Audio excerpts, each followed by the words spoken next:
hits than anybody, and with that kind of popularity, you get to meet a lot of very interesting people. In fact, one evening I entertained Jesus. It was very nice, actually. He showed up at my house in London. I was living on my own as a bachelor in London, and he showed up at the gate, and I was very amenable to people. I was just living on my own. I was, what the hell, you haven't got a family you're going to disturb. You're not bothering me.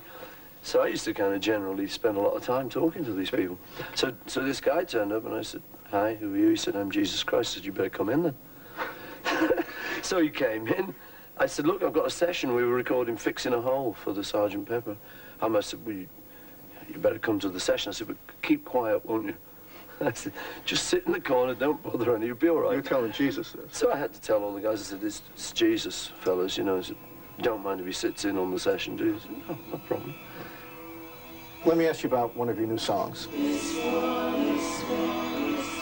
This one, about a marriage? A relationship, yeah. And about not expressing emotions and feelings? Did I ever take you in my arms, look you in the eye, tell you that I do? Did I ever open up my heart and let you look inside?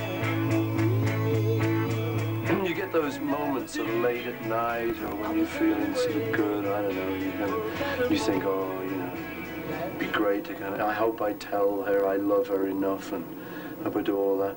And then you kind of come the morning and you've got to get off to the office. "Hey, goodbye, I love you." And you know, life's like that. And there's never kind of enough time to, if you're like your parents, for instance, to tell them, you know, "God, just what you meant to me." There never could be a better moment than this one, this one. You always think, well, I'm saving it up. I'll tell them one day. And what happens to a lot of people is something like John, for instance, I'm getting back to that subject, he died.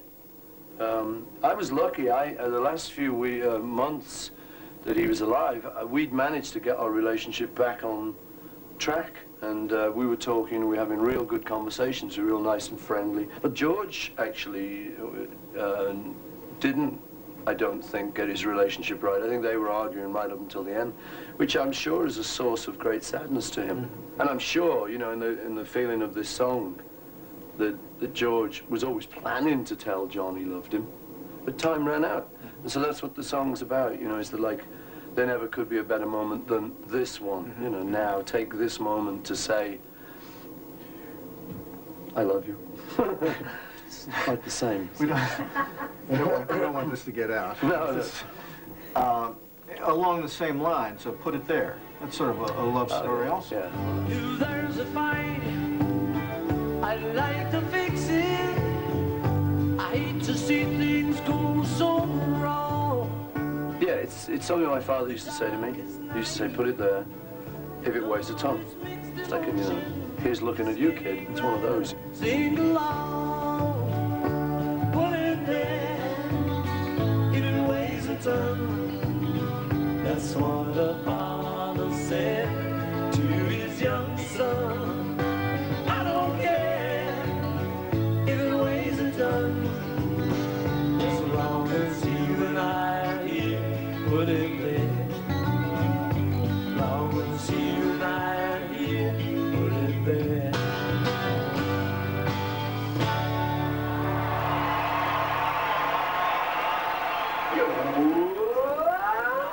To this day, McCartney earns 30% royalty on every Beatles song. Are you with Rolling Stone? But he doesn't own any of them. Michael Jackson does. We wrote 2 songs together, and during lunch or something, he just took me aside and he said, "I'd like some advice." So I felt kind of big brotherly. You know, I'm quite a bit older than him. So I said, for a business, you ought to think about music publishing. It's because it's very good business. You love music. I'm into it. It does very well. It's a nice, easy business for a musician to be in. And it's a very rewarding business, because it's music, Right. songs, beautiful songs. So he kind of said, okay, you know, and that was the end of it. And then a couple of weeks later we were chatting, and he just came up to me and said, "I'm going to buy your songs, you know." And I went, "Yeah, great, you know, good one," and we just carried on. And then a few weeks after that he said, "I'm going to buy your songs." I thought, well, it's a bit of an old joke by now, but very funny, all right, you know. And I still thought he was kidding, you know. And just a few weeks later, just somebody rang me